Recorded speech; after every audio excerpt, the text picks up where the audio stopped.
Hello, hello, hello. Good evening, all. Sorry for the delay. Me and Steve might have just been catching up, and yeah, that's what's taking us so long to get going. Welcome to Forge for Iron Extra Time. Slight delay on our headquarters show, supposed to be last night, but circumstances did not allow for a Monday night showing. As you can see, we are missing Andy. I do believe Andy is, shall we say, otherwise indisposed. He will be hopefully joining us for next week's show. Fingers crossed. Steve, How are you, my man? Very good. Back from a lovely holiday. Thoroughly enjoyed myself. How was Turkey? Hot, really hot. I mean, I don't do the heat well, and it was sort of high 30s. 40s, so from sort of about midday till about 4 o'clock I was in an air-conditioned room reading a book, but but absolutely fantastic. I mean, we saw James off. You know, he's off to university in a couple of weeks, hasn't he? Yeah, always going. And I mean, I'm heartbroken by it, but I'm also delighted for him. You know, and Malika had a good time. She, gosh, I tell you what, you should see how brown she is. Good grief. She spent 2 weeks working on it, or 10 days working on her tan. And she is really, really brown now. I burn. I go. So do I. T-shirt. I'm terrible. Well, you know what? You've met my family, haven't you? I mean, obviously the kids are mixed race, wife's African, so of course they sit out in the sun and put factor 50 on and come in, and they are just deep brown. I go out in the sun, put factor 50 on, come in and bright red and going, ow, ow, ow. But no, I'm not far off, mate. I'm not going to lie to you. I'm terrible. We had a fabulous time. We went to Marmaris, and you know me, I'll chat to anybody, and through Google Translate and stuff, we got on really well with the waitresses there. The whole family did. And when we left, one of them gave me a book and said, look, I've enjoyed meeting you so much, and inscribed it. And I thought it was really lovely, actually. That's a lovely touch. Yeah, that's what I thought. Yeah, it was brought a lump to my throat, I have to say. Really lovely young girl as well. Or reach out and make contacts and connect with people. I do. I love all of that. That's what we do on here, to be fair. I mean, it is, yeah. We got Becca in the chat. Good evening, Bea. She says she always burns, even with factor 50. Join the club. We're both in that. Right, Steve, considering, well, it's international break, you know, news stories are light on the ground. I say light on the ground, they're practically non-existent. It's very, very slim picking, so I can't imagine that this video is going to go on for a huge amount of time. We're very aware England are, I think they just have kicked off against Scotland. The old enemy. International heritage friendly. I do friendly in bunny rabbit ears. Yeah. Or the simple fact is it is England, Scotland. I'll be honest, there's part of me right now that's kind of glad that we don't have any players involved in this kind of international break, because I think we've got a lot of games coming up, especially Saturday's a difficult game for us. We've got City, you know, Liverpool are in the works. I think Newcastle are also in the in the crosshairs coming up, and I'm very conscious that this game against Scotland could be one of those that, you know, let's kick the shit out of each other kind of deals. And well, it's always been that way, hasn't it? If we lose, let's say for instance we had Bowen in the squad.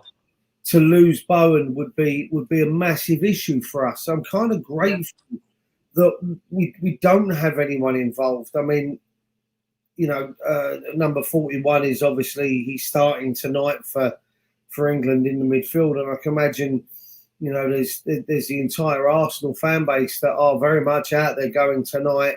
please, please, please leave him alone. Don't kick him. Don't do anything, because for 105 million quid, 4 games into the season, your marquee signing gets ruled out for 6 to 8 to the rest of the season. I mean, perfect example is Aaron Rodgers. You don't know, NFL player, quarterback, signed. I can't remember who he's playing for now, but he was at Jets, New York Jets. He's signed for, and he's made 4 plays in his debut for the New York Jets, and he's done his cruciate ligament. He's out for season, and that's their marquee signing, and the same for number 41 at Arsenal. I don't wish ill on anyone, and if he gets injured, I'm not going to lose any sleep over it. But the Arsenal fans must be sitting there praying. Man United fans with Rashford also out there as well. Praying, please don't get injured, please don't dive into any tackles, please don't do anything stupid. For the simple fact is, these international friendlies kind of concern me 2 ways. One, these players can pick up injuries and really, ruin your season for the best part. And the second part is, England don't seem to give 2 shits about international friendlies. And what really frustrates me is we don't try. We don't look like we give 2 monkeys. We don't care. Especially at this stage of the season, you're 4 games in, and I'll cite the Ukraine game on Saturday. It didn't look like we cared. Players were more interested in not picking up an injury so they can go back to their clubs and continue, the main part of their career, if you will. I didn't watch it. I've got no interest at all in the qualifiers, none whatsoever. It's just annoying, I feel. Yeah. It's an irritating interruption to a very, fledgling season for me. Well, fledgling season it is, but by all accounts, David Moyes said, I want us in the top 4 going into the international break. He did it, didn't he? You know what? And again, there's still a lot of people out there in the Moyes out camp. Do I think Moyes is the right manager to take us forward? No. Am I going to sit here and go Moyes out? Nope. No. I've made my point. I don't think he's the right manager to take us forward. That being said, was he the right manager with the right tactics and the right lineup for the game against Chelsea? Yeah, he was. Can't deny that. 3-1. Was he the right manager with the right tactics for the game against Brighton away? Yeah, he was. We won 4-1. Yeah. Was he the right manager with the right tactics and the right lineup for the game against Luton away on the Friday? Yes. Yeah. We won 2-1. I've got to be honest. I thought if we had 6 points after these 4 games, we'd have done really well. Buzzing. 6 points, Steve. Yeah, I mean, it's... So 10, and I'm going to the City game and I'm looking at it thinking, no, now come on, City should win this. But then I stopped and thought about that. I thought, well, actually, I thought Chelsea had beat us. I was wrong. I thought Brighton had beat us. I was wrong. I think City will beat us. I could well be wrong again because... I went to the final home game of the season a couple of years ago and we drew 2-2 with... We were there, weren't we? Pair of us, yeah. And it was crazy. It was absolutely ridiculous that 2-0 up at half time. All right, don't get we had to save a penalty to maintain a 2-2 draw, but Christ almighty, I'm not being funny, with the right tactics, the right setup, you're telling me we can't get something out of the City game? If you tell me no, I'm not going to believe you. If you tell me yes, I'm still not going to believe you. But there's part of me that's going, there's a point for grabs. Well, out loud because I don't want to jinx fuck all, but there's a chance. Could we? Maybe. Yeah. Well, I tell you what. Right now, do you believe? I'll ask you. Let me ask you this question because it's how I'm feeling right now. Do you have this really kind of, I call it ridiculous, this kind of ridiculous feeling and belief that we can go up against City on Saturday and bring something out of that game. Just based off of the 4 games we've seen so far this season, the way we set up, our defensive performance after Agard got sent off against Chelsea, the way we went to Brighton and went, well, yeah, you go do. And for me, the proof in the pudding against Brighton was that Newcastle went there the following week and got absolutely trounced. Do I have this you know what? feeling of belief for the game? In an odd way, and it's completely irrational, I think we could turn them over on Saturday. Oh, Steve, tell me more, please. Go on. I can't tell you why. I think right. Let's look at the 2 signings that have played so far. Alvarez, I'm almost in love. I think he is that good. James Ward-Prowse, I didn't want him because of his age and I didn't think he was that good. Well, how wrong was I? Touch me inappropriately, Steve. I'm not going to lie to you. I would. Yeah, I mean, they are James Ward-Prowse is superb. Then we've got what's his face, who also came from Ajax? Mohamed Kudus. Yeah, we've got Paqueta playing like a man possessed. You've got Bowen on form. You've got Mickey giving it a good go. We've got a really good back 4. Emerson, I liked him the first time I saw him and people weren't convinced. Yeah. I think Emerson is awesome. Be honest. Kufau in a defensive position at right back is a beast. Look, we're going to get even if City beat us, they're going to come out of that game knowing they've been in a really tough game. And that's all I want, really. I don't want us to roll over and have our tummies tickled. I want us to have a really good go. And I'm actually really looking forward to the game. I can't wait for Saturday. Oh, he's gone. Sorry about this, ladies and gentlemen. I seem to have lost Duke somewhere. So now he's left me on my own. No, here he is. Yeah, I managed to press backwards on my web browser without pressing backwards, which took me out of the studio. Well, I actually apologise. I said, sorry, ladies and gentlemen, I seem to have lost Duke, so I'll just carry on for a minute. Well, what I was going to say was, I didn't want to do a peach and just bugger off and leave you. Well, I tell you what, I know it's been a while, but I still miss him. I tell you, I'm just going to flick the background over so we advertise both channels. Yeah, I do. I was talking to someone about him the other day. I don't want to get too emotional over it, but I do miss the guy. There are little things that crop up. I mean, I for those that don't know, I held off telling my son about Peach's passing. In fact, up until his recent anniversary, I hadn't told my son that Peach had passed. Right. And I finally kind of gave in and told my son that Peach had passed, and there were tears on both our parts. Logan absolutely adored Peach. Peach absolutely adored Logan. There's videos and stuff. When I found out Peach had died, I don't mind admitting it, I was in bits. Yeah, I was absolutely. And I said to James, and James, as you know, isn't as involved in all this stuff as I am, but I told James, and James just sat there and his jaw dropped. He said, "What, Peach?" I said, "Yeah." It was a heartbreaking moment. I remember waking up on a Friday morning to see my delivery into about 200 messages in a West Ham chat. I'd literally missed it by about 20 minutes, I believe. I think I got into bed the early hours of Friday morning at the time, and Happy Hammerette had dropped me a text message privately to say, Duke, are you awake? And I'd literally missed that text by about 20 minutes. And I'll be honest, West Ham YouTube hasn't been the same. He was one of the, and I can say hand on heart, and I've met a couple of hundred people via this Forge from Iron channel since I started it with Rob back in 2021.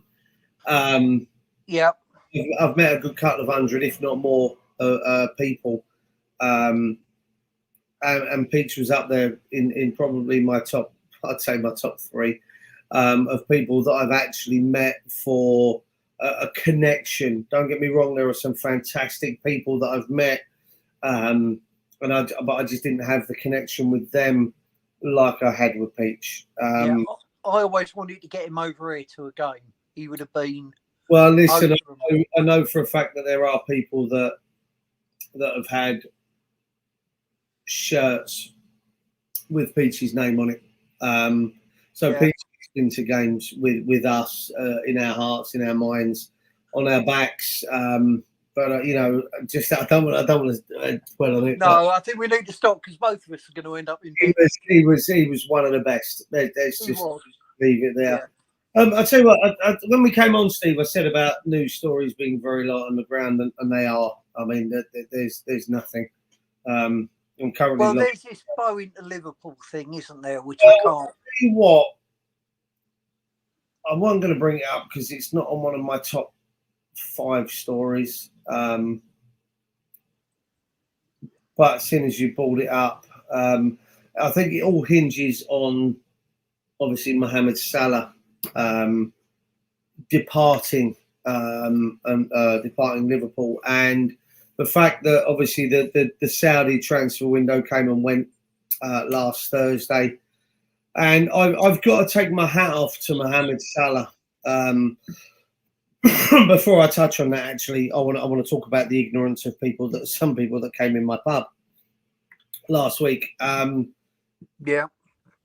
Now, Mohamed Salah is obviously a Muslim.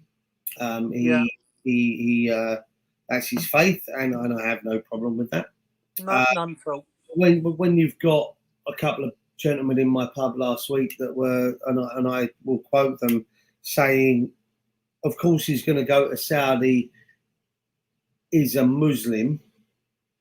And I was like, what's that got to do with it? And he went, well, he's a Muslim. And I went, no, that's his faith. He's actually from Egypt. So he's actually from the African continent, although he is a practicing Muslim when it comes to his faith. Well, all the Muslims are from over there, aren't they? No. Mate, listen, he's from Egypt. He's actually from the African continent. His faith is Muslim. That's, you know, it's not a race. And they turn around and went, "Wow, it don't matter, does it?" No, it does. It does. Please, it's like me telling someone, I don't know, that they're from Norway, but I call them American because they're a practicing Christian.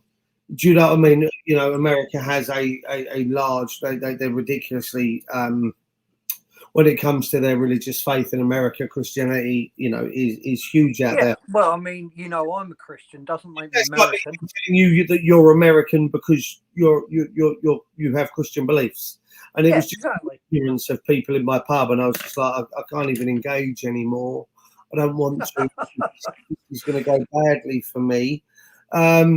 But no, I mean, going back to the whole Jarrod Bowen scenario, I give Mohamed Salah his due because he turned around and said it's not about money for me, you know, and I've got to give him credit there. He could have gone to Saudi Arabia and set not just his kids, grandkids, great-great-grandkids, and great-great-great-great-great-great-grandkids. He probably could have set his bloodline up for the next 250 to 300 years if the planet lasts that long. His family line, his bloodline could have been set up on 1.5 million pound a week. He was offered to go play in Saudi Arabia. Good. They could probably pay off Egypt's national debt by the end of it, couldn't they? Yeah.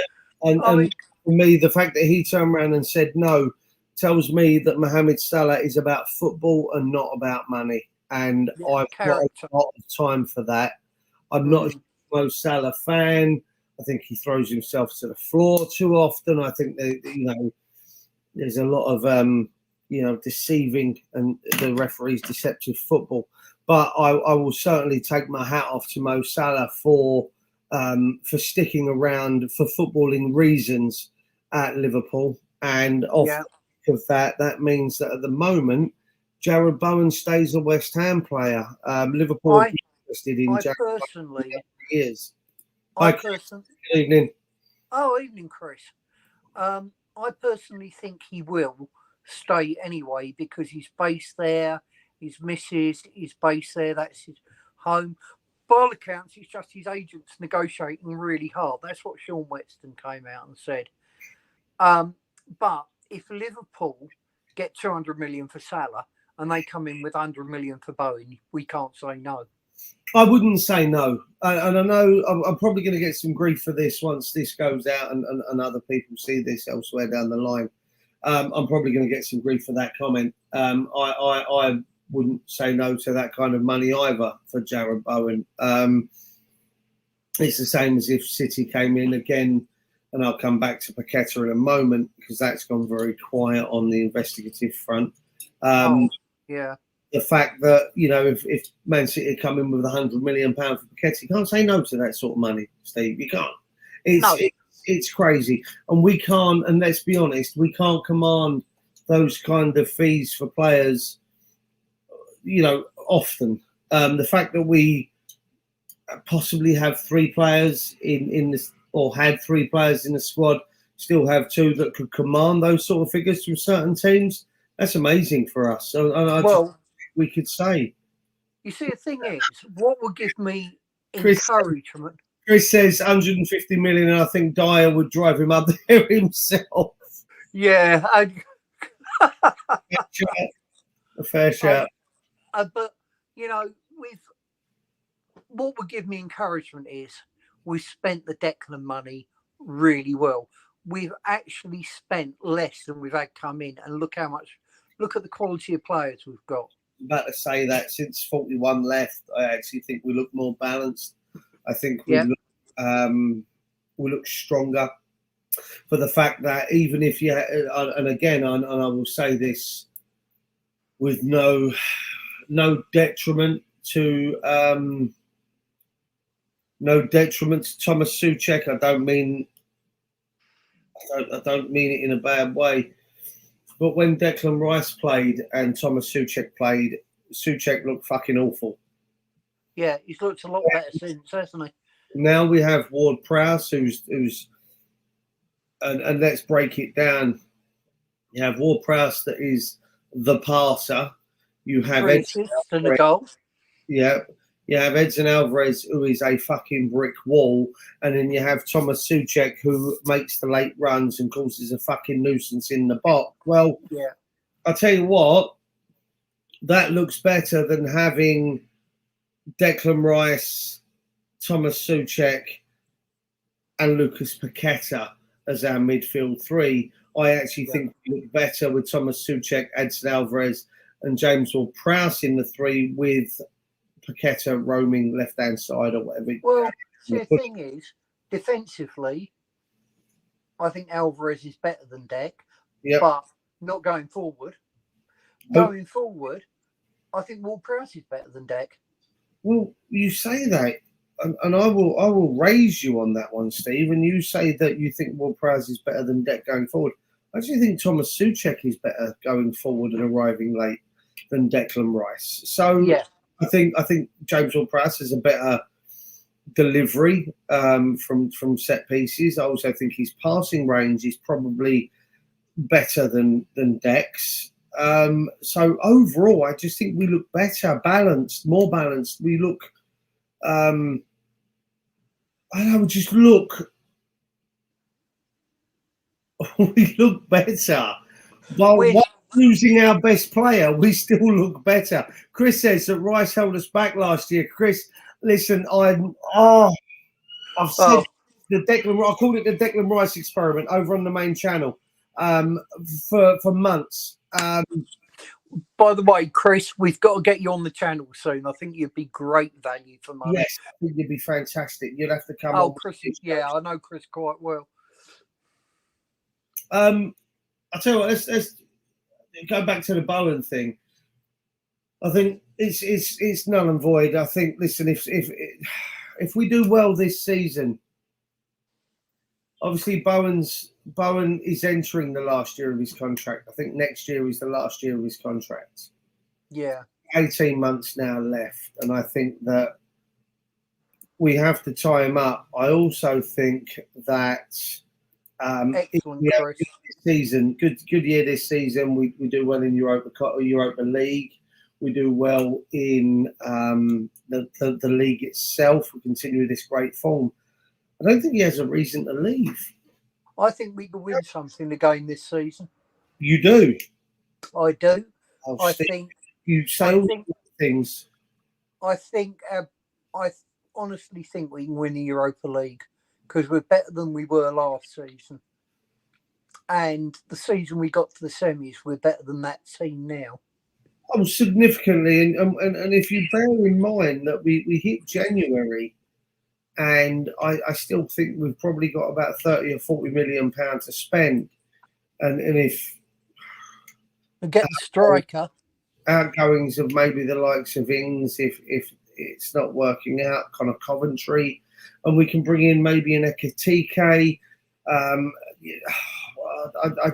really do agree with you. I think we're in a better place. I think we're stronger. Look at it this way. Exciting. I've got no worries about relegation this season. Oh, wow. Well, we're only 30 points. We've only got to get 30 points from 34 games. So I think we're all right. We could squeak it. let's talk about one name that's dominating West Ham headlines at the minute. David Moyes spoke about him, I believe, in yesterday's or today's press conference, or a press conference, or an interview. Talk Sport News on this morning about Jesse Lingard, Steve. West Ham are going to, according to the news a couple of hours ago, Give Me Sport have said that West Ham are going to expect to make a decision on whether to hand Jesse Lingard a contract by the end of this week. How do you feel about that? Okay, let's break it down. Lingard has come back, and you have to say he has a humble pie to a point. Yep. Look at the prices of players. Look how much you're spending on players, and then you've got somebody. He's a quality player, Lingard. He really is. You get him on a free, on a contract that's performance-based. I'll bite your hand off for it. You got to let bygones be bygones. He made a bad decision. He admits it. He is working really hard. And he is a proven quality Premier League player. He had a bad season last season. Well, he had a bad friendly against Ipswich, according to reports. He looks overweight, according to some news channels. He looks off the pace, according to others. I mean, he hasn't played a huge amount of competitive football in a year, so I would understand that. I mean, I have seen pictures of him in the training gear, and he does look. I mean, listen, I ain't one to talk. I'm a fat bastard, but he does. Well, both of us are. He does look a bit portly, you know, for what you want from a Premier League player. But again, he's working hard. He is working hard behind the scenes. I know that because I've spoken to people that have seen that. So it's interesting. Peter's just made a comment. Deadline day for the squad is tomorrow. That's true, Peter, but I believe we have until Monday for the European squad. So it could be that he's just going to be a European player, that they'll use him in Europe, and he won't be in the Premier League squad. I know that kind of sounds a bit detrimental, but then that's just what it is. I mean, listen, I agree with Chris. I'd re-sign him. I would do it. I think, like you say, 18 months on. Oh, he says the European squad has already been handed in. I believe it. Yeah, actually, I think Peter's right. Oh, I've misread the information then. It might have been last Monday or yesterday. Look, the squad. Whatever you think about Jesse Lingard, we've just paid 28 million for Ward-Prowse, who is coming up for 29 in November. There you go. Jesse Lingard on a free, a year older. You get him even to 90% of what he was. You know, you've got to have him. You've got to. I mean, listen, if he can recreate the form he did against Wolves and Villa when he was with us originally, then even a 2/3 of that, we're going to get a cracking player. So what's this here? Chris says we have a spare space in our squad, so FA won't say no to adding another player during the season, right? Because we've only registered 23, 22. Whatever the case may be, I think Lingard for me is a no-brainer. Lingard is an absolute, for me right now, it's a must. He gives us the extra adage of an English-born, English-trained, English-coached player, which for me would make absolute sense in Europe. And the other thing is, he's going to want to prove a point to Forest, isn't he? I could do this. You just didn't give me the chance. He's got that, and as Peter's just mentioned now, January we could be losing players for up to 6 weeks, 7 weeks, and that's a good kudos. So I think we lose a Gerd, we lose Kudus, we lose Benny. Yeah. Obviously, so that's Morocco, Algeria, and Ghana. If any of those make it to the final, that is 6 games that we're losing. 7 games we're losing those players for. So because obviously three group knockout, quarterfinal, semi-final, final. So 7 games that we could lose any of those 3, or even 2 of those 3. I think it's essential. If we're going to lose Benny, although Kudus, it doesn't matter. I was going to say, although Kudus can play left wing, we're going to lose Benny and Kudus. We're going to need someone that can come in and play that attacking role. So, and he's got a winner's mentality. He does. Yes, his final year was based around money and social media presence, shall we say. And I think he's better than that. I think he knows he's better than that. I think he wants to prove he's better than that. And also, we need to get off his back. If somebody offered me 10 million quid for a year's work, I'd probably take it. Mate, I wouldn't have even had a discussion with you. I would have just walked away. Yeah. You the matters. Yeah, it's. You would have found out I'd fucked off is you would have read about it in tomorrow's paper. I wouldn't have even told you. Your name was already deleted out of my phone, mate. If someone's offering me 10 million, I mean, who wouldn't take it? You got to be realistic as well. It is a job, and that's it. And for me, that's what it boils down to. As I said, news is very, very thin on the ground. So I'm gonna before we call it a day, in the next 5 or so minutes, Steve, I want to give you the next couple of questions just quickly. Okay. Let me just cover Eric's comment here, guys. You're talking great sense. When we last played really well, Lingard was in our team and he helped us qualify for Europe. And spot on, he was part of that team that helped us finish 6th and qualify for the Europa League the first time round when we got to the semi-final. So it makes sense to have him back. Question number 1 from Peter. It's not necessarily a question, but I want your thoughts on it, Steve. He says he's getting worried that Mbama isn't getting any game time. He's just sat there on the bench, kind of twiddling his thumbs and being a bit bored, I would suppose. Europa League. That's where he'll be used to start off with. How Moyes does things is and we've got to remember there's been a lot of youngsters who we've been clambering for getting the first team, and they just haven't been good enough. I actually think Mbama is, but Moyes will ease him in gradually. He's not going to just chuck him in. He's only 18, isn't he? And so I think he's doing. He's kind of holding off and waiting and getting ready to drop him in on Europa League games. I mean, we're playing. I think so. Apollo a week Thursday in our opening game. So do you reckon that's what he's going to do? I hope so, yeah. But he's going to ease him in. Topola? Pardon? Would you start him against Topola next week? No, I think you've got to ease him in gradually. I think they're the weakest team in our group. So would you start him and then bring Antonio off the bench? Yeah, maybe actually. But then if they're the weakest team, why play Antonio at all? Protect Antonio.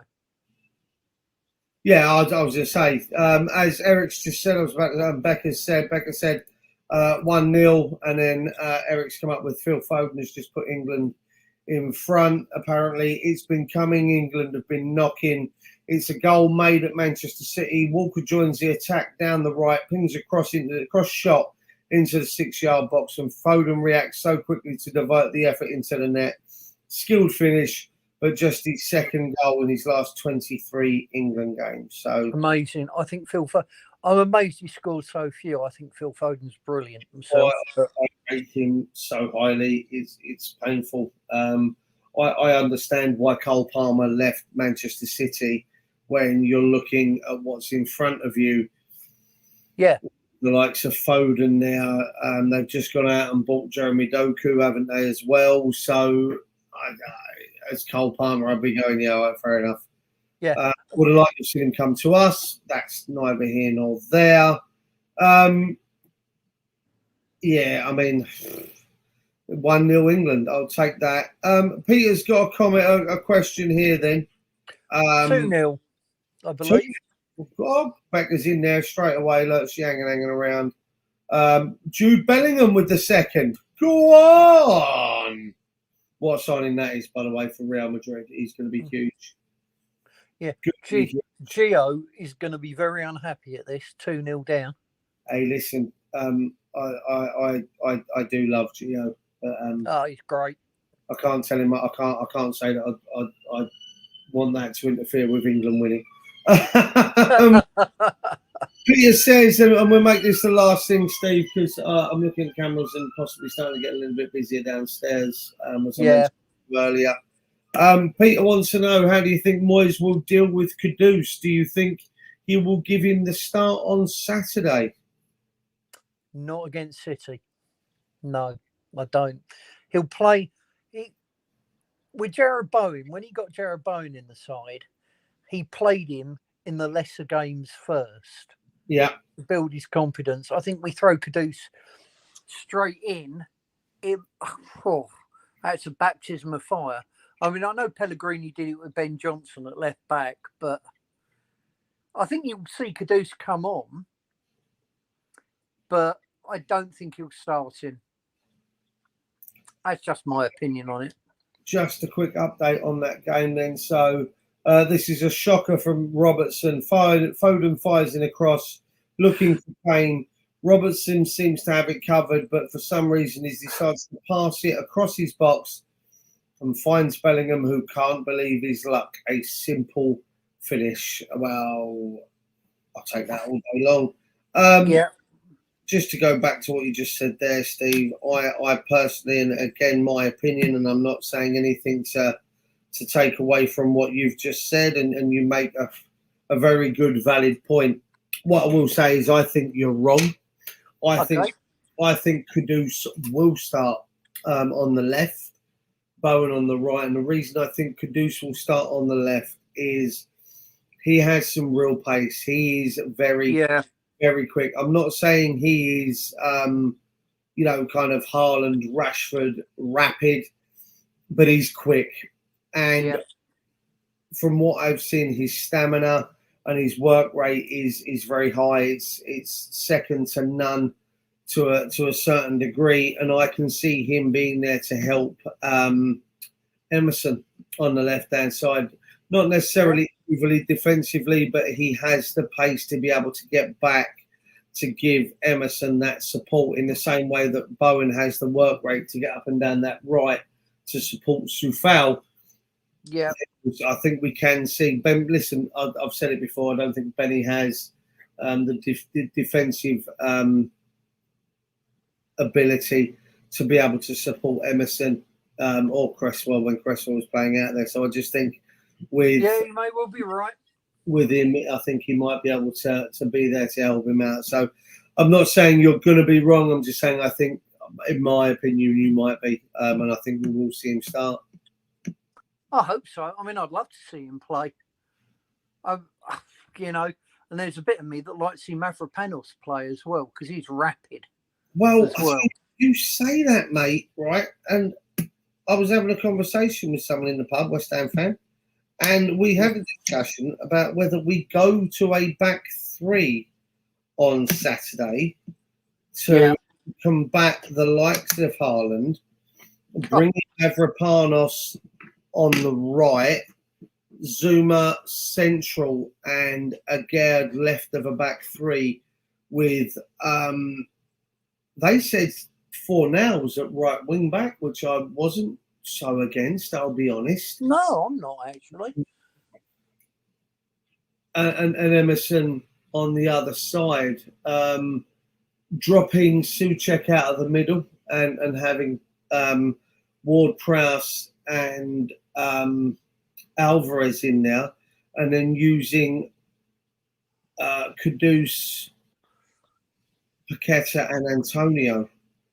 Sorry, Owen, and not having Antonio in the squad, or not in the starting lineup at least. And I was like, I see where you're coming from, and I'm kind of excited by it. I tell you what, if we try and play football against City, we will get stuffed. Yeah, agreed. Exactly. You saw it with Pellegrini. He went out and he tried to go toe-to-toe with them. 4 goals later, City were walking away with all 3 points comfortably. So, I mean, we have to do what we do and not what they do. If we can do what we do, we'll be fine. Yeah, I'm really looking forward to the game. I mean, the Chelsea game was one of the most exciting I've seen in a long while, and that might seem great. I didn't necessarily enjoy the Brighton game because it was kind of the style of football it was. I enjoyed the result and I enjoyed the fact that we scored 4, but it was very uncomfortable at points. Do you know what I mean? It was kind of like a chore to watch, but we still got the win, so it kind of took the edge off of of that. You know? Yeah, it's very different when you watch it live. Yeah. Than when you watch it on telly. Yeah, without a doubt. Eric actually says here the Man City game's a free hit. There's no pressure on this match. If Kudus starts, great. If not, oh well, okay as well. You know, and I do intend to agree with him. I tell you what, 45 minutes, Steve, sounds a good number to me. Anything else you want to add before we call it a day? No, nothing at all. Just I'm really looking forward to the game on Saturday, and I fancy us to get something out of it. Yep, I think I'm in agreement with you there. My last bit is I just want to give a couple of shout outs. 1, 2, Lewisham Borough Community Football Club. They're obviously very local to my pub, as you guys know. They've started the season quite well. They've won 1-2, drawn 1. Lost 1. They actually had the Catford Classico the other evening where they played Forest Hill. They won 2-1 with an 87th minute winner, which was really good. And they actually had their highest attendance ever with 190 people. I was one of them. They're doing a really good thing where they're offering season tickets for whatever you can afford, which I think is fantastic. It starts at £6. It does start at £6. I think the minimum you can pay is £6, which is the cost of one game. I paid £6 to go watch them play against Catford. In the Catford Classico against Forest Hill. And they're offering, pay what you can. So you can pay £6 and go watch the rest of the games for free this season, if you will. That's great. I think it's fantastic for being able to support your local community football club. For me, it's really good to have one quite on my doorstep. Midweek games, if West Ham are not on telly or I'm not having to work, I can go and support these guys. And another shout out will go to my brother. I don't think he watches this, but I don't care. I'm going to give him a shout out anyway. He was announced as the new manager of Long Lane JFC. just up the road here from me again, at the start of the season. They've played 4 games. They've won 4. They've scored 19 goals and conceded 3. Good grief. Games so far. They won 8-1 in their first game, 2-1 in their second game, 5-1. Oh, they've actually conceded 4 goals. No, 8-0 was their first game. 8-0, 2-1, 5-1, and they won at the weekend 3-1. Very hard fought game. Yeah. Against Langley in the weather. Langley did have a man sent off, so it kind of made it a lot harder for them. But it was, I've got to give props to my brother. He's playing some really good stuff up there, and I certainly take my hat off to him. So if anyone, just keep an eye out for their scores, or you know what I mean, just and tell him that we sent you.